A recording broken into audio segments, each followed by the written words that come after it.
Dad perfect events. My son Tim stopped me at the hospital door after I'd driven 15 hours straight and said the words that would cost them everything. Dad, what are you doing here? Michelle said she doesn't want you around. 4 days later, when the hospital called asking how I'd like to pay the $12,000 delivery bill, I smiled for the first time since my grandson was born. I'm Ted Williams, 58 years old, and let me back up and explain how we got to this moment of karma. 3 weeks earlier, my daughter-in-law Michelle had called me practically glowing through the phone. Dad, Ted, the baby's due any day now, and we'd love for you to be here when he arrives. You're going to be such an amazing grandfather. I should have known something was off when she started calling me Dad Ted instead of just Ted. After 5 years of marriage to my son Tim, she'd never been that warm. But the excitement of becoming a grandfather for the first time clouded my judgment. At 58, I'd been dreaming of this moment since Tim announced the pregnancy 8 months ago. I live in Phoenix. They live in Denver. 15 hours of desert highways and mountain passes. I packed my best clothes, bought gifts for the baby, and even splurged on a week at a nice hotel near the hospital. This was going to be the most important week of my life. The drive itself was brutal. My back ached from sitting so long, but every mile brought me closer to meeting my grandson. I stopped only for gas and coffee, calling Tim twice to check if there was any news. Both times Michelle answered his phone, sweet as pie, telling me to drive safely and that they couldn't wait to see me. When I finally pulled into the hospital parking garage at 2 a.m. on Tuesday morning, exhausted but excited, I felt like I'd conquered the world. The maternity ward receptionist told me Michelle was in labor. Room 314. I practically floated down the hallway, my heart pounding with anticipation. That's when I found Tim pacing outside the delivery room, looking more stressed than excited. The moment he saw me, his face changed. Not relief, not joy, something closer to panic. Dad, what are you doing here? The question hit me like a slap. What do you mean? Michelle invited me. She called and said, you wanted me here for the birth. Tim's eyes darted toward the delivery room door, then back to me. He looked like a man caught between two impossible choices. She changed her mind about having family here. She wants it to be just us. But I drove 15 hours, Tim. I'm here now. I'm not asking to be in the delivery room, just to be nearby when my grandson arrives. I know, Dad, but Michelle's really adamant about this. You know how emotional she gets, and the doctor said stress could complicate the delivery. Something in his voice told me this wasn't Michelle's sudden change of heart. This felt planned, orchestrated, but I was too tired and too shocked to fight in a hospital corridor. Fine, I said quietly. I'll go to my hotel and wait for your call. Tim looked relieved, which only confirmed my suspicion that I was being deliberately pushed out. Thanks, Dad. I'll call you as soon as the baby's born. I spent the next 8 hours in my hotel room, checking my phone every 10 minutes. When Tim finally called at 10 a.m. Wednesday morning, his voice was exhausted, but happy. Dad, Hez here. Benjamin Timothy Williams, 7 pounds 2 ounces. He's perfect. Congratulations, son. When can I meet him? Another pause. Michelle's really tired, Dad. The delivery was rough. Maybe give us a day or two to settle in. I felt like I was begging for scraps from my own family. Tim, I'm his grandfather. I drove 15 hours to be here. I know, and we appreciate that. But Michelle needs to recover. You understand, right? No, I didn't understand. But I agreed, because what choice did I have? I spent 2 more days in that hotel room ordering room service and watching terrible daytime television while my son and his wife bonded with my grandson in a hospital 3 miles away. Friday morning came and went with no call. I finally drove to the hospital myself, determined to at least see my grandson through the nursery window. That's when I discovered they'd already been discharged. I called Tim immediately. You took the baby home without even telling me. Dad, Michelle wanted to get home to her own space. She's been really anxious about germs and visitors. I'm not a visitor, Tim. I'm your father. I'm Benjamin's grandfather. I know that. Look, maybe next month when things settle down. Next month. I'd driven 15 hours to see my grandson next month. That's when I made the decision that would change everything. I hung up, packed my bags, and drove back to Phoenix. If they wanted to exclude me from Benjamin's birth, fine. But they'd learn that actions have consequences. Sunday afternoon, my phone rang. The caller ID showed Denver General Hospital. Is this Ted Williams? Yes, ma'am. We have some paperwork issues regarding the birth of Benjamin Timothy Williams. The insurance claim was denied, and we need to discuss payment arrangements for the delivery bill. My heart started pounding, but not with anxiety, with something much more satisfying. I'm sorry, but I think there's been some confusion. I'm not responsible for that bill. Our records show you as the financial guarantor for Michelle Williams' delivery. And that's when I realized exactly what my dear daughter-in-law had done while I was driving across 2 states to be there for my grandson's birth. Mom, according to our records, you signed financial responsibility forms for Mrs. Michelle Williams' delivery. I sat down heavily in my kitchen chair, my mind racing. When exactly was this form signed? Let me check. It shows here that the forms were submitted electronically on November 15th at 11:47 p.m., November 15th, the night I was driving through the middle of nowhere, Utah, probably around the time I stopped for gas near Salt Lake City. I'd been on the road for 8 hours, exhausted and focused on getting to Denver safely. And how exactly were these forms submitted? Electronically through our patient portal. The signature appears to be yours, Mr. Williams. The pieces were falling into place with sickening clarity. While I was white-knuckling it through a snowstorm on I-70, desperate to reach Denver before my grandson was born, Michelle was forging my signature on financial documents. I need to see these forms. Can you email them to me? Certainly. What email address should I use? 20 minutes later, I was staring at documents that made my blood boil. Not only had Michelle forged my signature, but she had also somehow obtained my social security number, address, and financial information. The forms clearly stated that as the paternal grandfather, I was requesting to pay all expenses as a gift to the new family. But the most infuriating part was the timing. These forms were submitted while Michelle was sweet-talking me on the phone about being there for the birth, knowing full well that she planned to stick me with the bill while excluding me from actually seeing my grandson. I called the hospital back. This is Ted Williams. I just reviewed the financial responsibility forms and I need to report fraud. Fraud, sir? First, I never signed these documents. Second, these were submitted without my knowledge or consent while I was driving to Denver at my daughter-in-law's invitation. I have GPS records and gas receipts proving I was in Utah when these forms were supposedly signed in Colorado. The billing representative's tone changed immediately. Sir, if you are alleging fraud, I need to transfer you to our legal department. Perfect. While I waited on hold, I pulled out my phone and started documenting everything. Screenshots of Michelle's texts inviting me to Denver, call logs showing when she contacted me, even photos I'd taken during my drive with timestamps proving where I was when the forms were supposedly signed.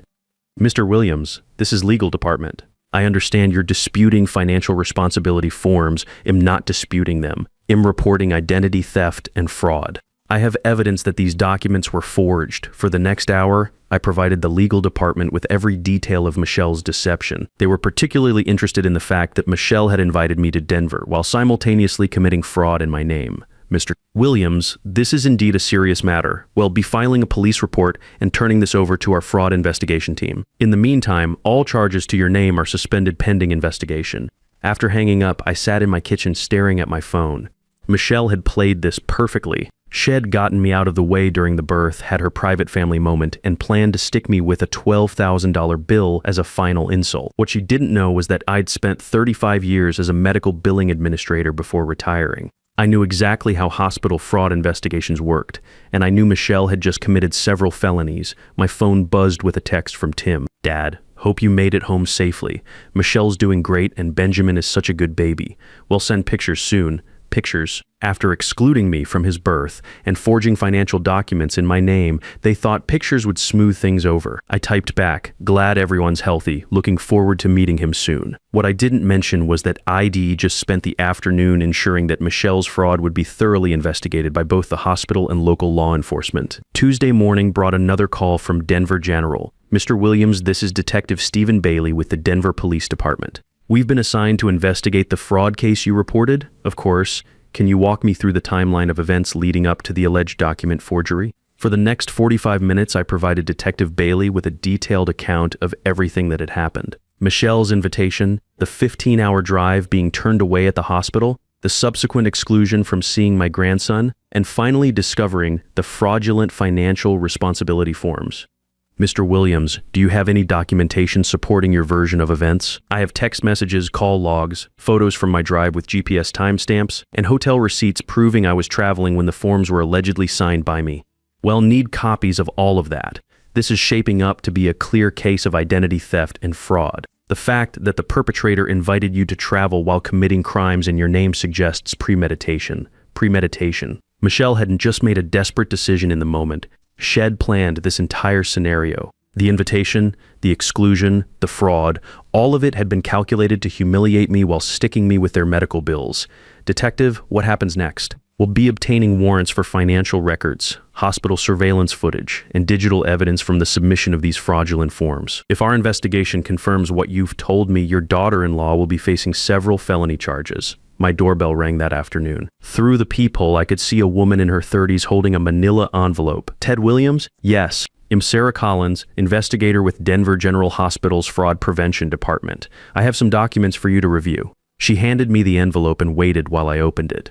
Inside were printed copies of security footage from the night the fraudulent forms were submitted. The screenshots showed Michelle at a computer in the hospital's family lounge typing on their patient portal system. Mr. Williams, these images were captured at 11:52 p.m. on November 15th, approximately 5 minutes after the financial responsibility forms were submitted under your name. There was Michelle, clear as day, hunched over a laptop in the hospital's waiting area. The timestamp showed I was still 4 hours away from Denver, somewhere in the Utah mountains with no cell service. What happens now? I asked. The evidence is overwhelming. Hospital fraud is a federal offense when it involves identity theft across state lines. Your daughter-in-law is looking at significant jail time and financial penalties. As Sarah Collins drove away, I sat on my front porch watching the Arizona sunset and thinking about how drastically everything had changed. A week ago, I'd been a grandfather driving across the country to welcome my first grandson. Now I was a victim of identity theft with my daughter-in-law facing federal charges. My phone rang. Tim's name appeared on the screen. Dad, what the hell did you do? Tim's voice was shaking with anger, but underneath I heard something else. Fear. Hello to you too, Tim. I'm doing fine. Thanks for asking. Don't play games with me. The police showed up at our house this morning with a warrant. Michelle's been arrested for fraud. They said you pressed charges. I settled back in my porch chair, watching a roadrunner dart across my front yard. I didn't press charges, Tim. I simply reported identity theft when the hospital called asking how I wanted to pay Michelle's delivery bill. Silence on the other end. Then quietly, what delivery bill? The $12,000 bill for Benjamin's birth that your wife stuck me with while you two were playing happy family without me. That's impossible. Our insurance covered everything. Poor Tim, still so naive about the woman Head married. Your insurance was denied, son. That's why the hospital called me. Apparently, Michelle made me financially responsible for her delivery while I was driving through Utah to see my grandson, who I was then not allowed to meet. Another long silence. I could practically hear the pieces clicking together in his mind. Dad, there has to be some explanation. Michelle wouldn't do something like that, wouldn't she? The same woman who invited me to drive 15 hours for the birth, then had you turn me away at the hospital door? The same woman who's avoided every one of my calls for the past week. She's been recovering from childbirth. Tim, she forged my signature on legal documents. There's security footage of her doing it. This isn't a misunderstanding. I heard Michelle's voice in the background, shrill and panicked. Tim covered the phone, but I could make out fragments of their conversation. Michelle claiming it was all a mistake, that she'd only put my name down as emergency contact, that she never meant for me to be responsible for the bills. Dad, Tim came back on the line.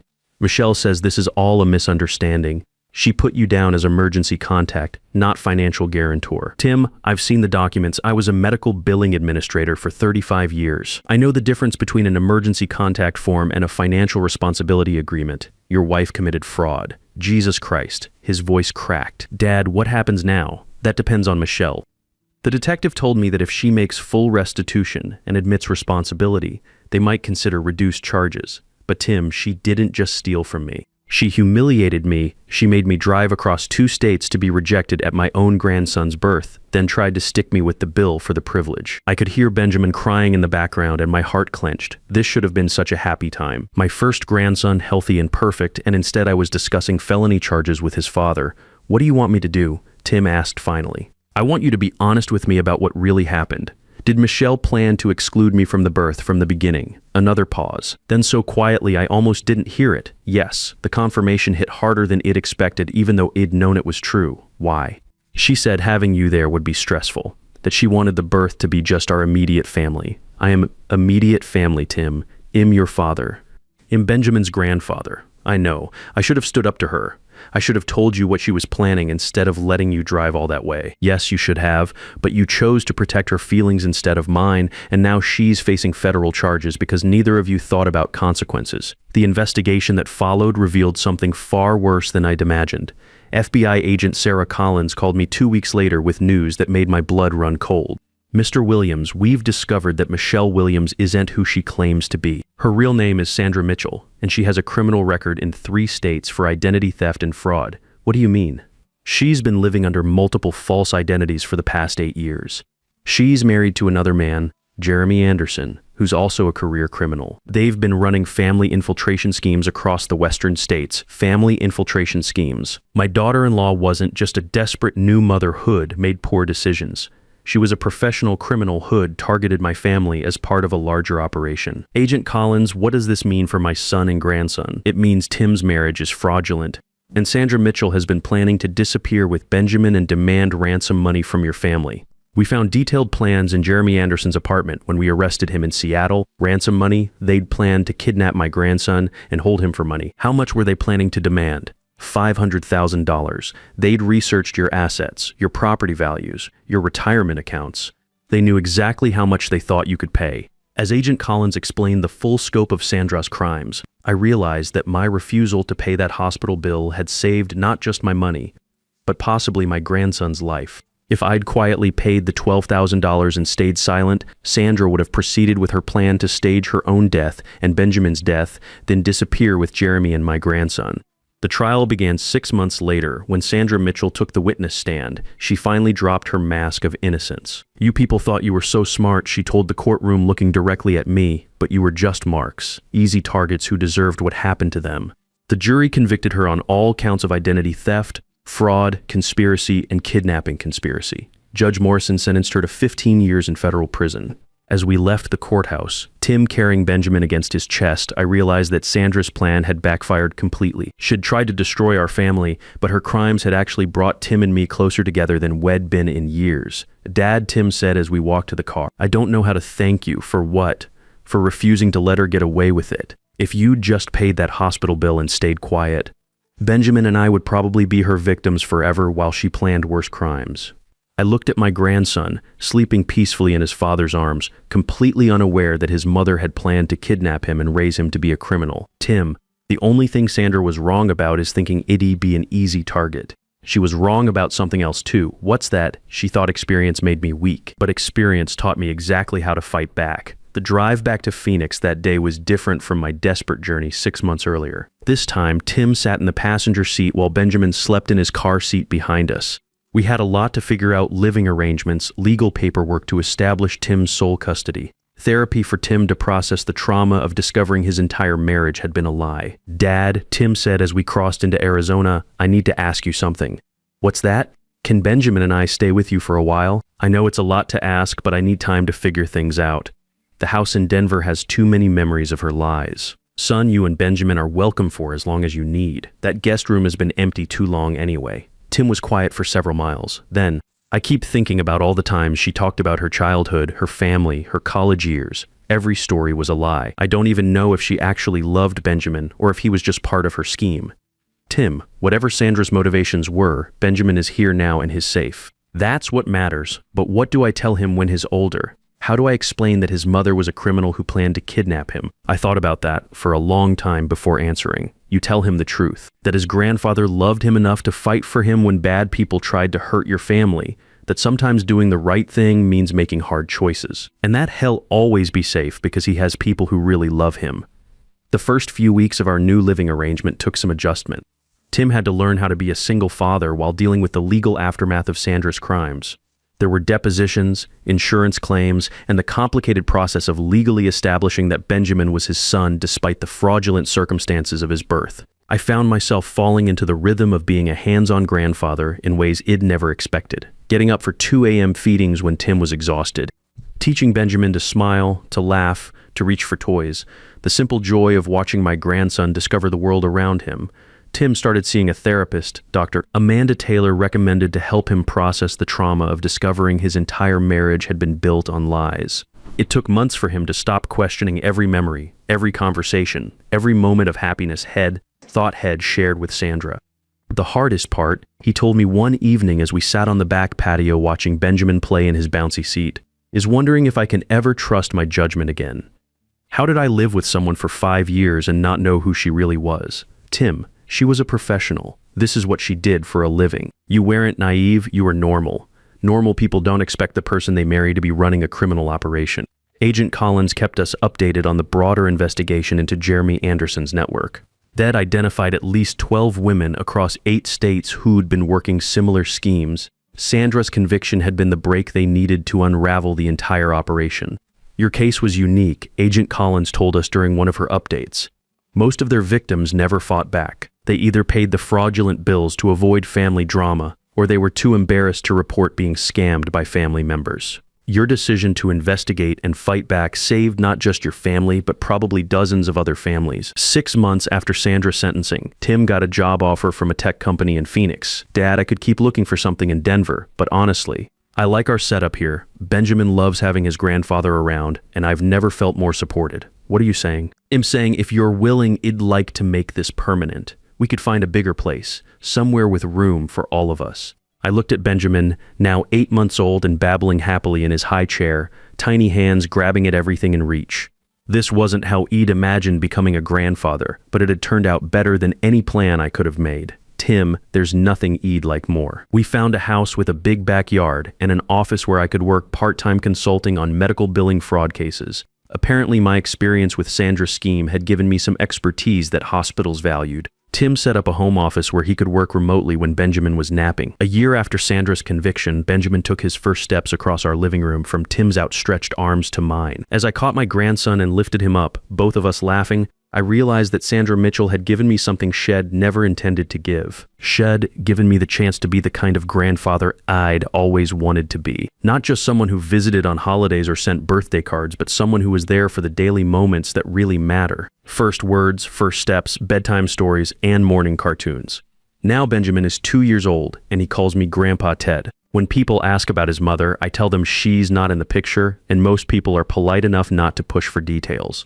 Benjamin knows he's loved by his dad and his grandpa, and for now, that's enough. Sometimes I think about what would have happened if I'd just paid that $12,000 hospital bill and stayed quiet. Sandra would have proceeded with her plan. Benjamin would have disappeared. Tim would have spent the rest of his life grieving for a wife and child who weren't really dead. Instead, we're building something real. A family based on truth instead of lies, on love instead of manipulation, on protecting each other instead of exploiting each other. And if another predator ever targets my family, they'll learn the same lesson Sandra learned. Some grandfathers are too smart, too stubborn, and too experienced to be easy victims. Trust your instincts when something feels wrong in family relationships. Criminals count on family loyalty to silence their victims. But real family protects each other from harm, not from consequences. The experience and wisdom you've earned over decades isn't weakness. It's your strongest weapon against those who think age makes you an easy target.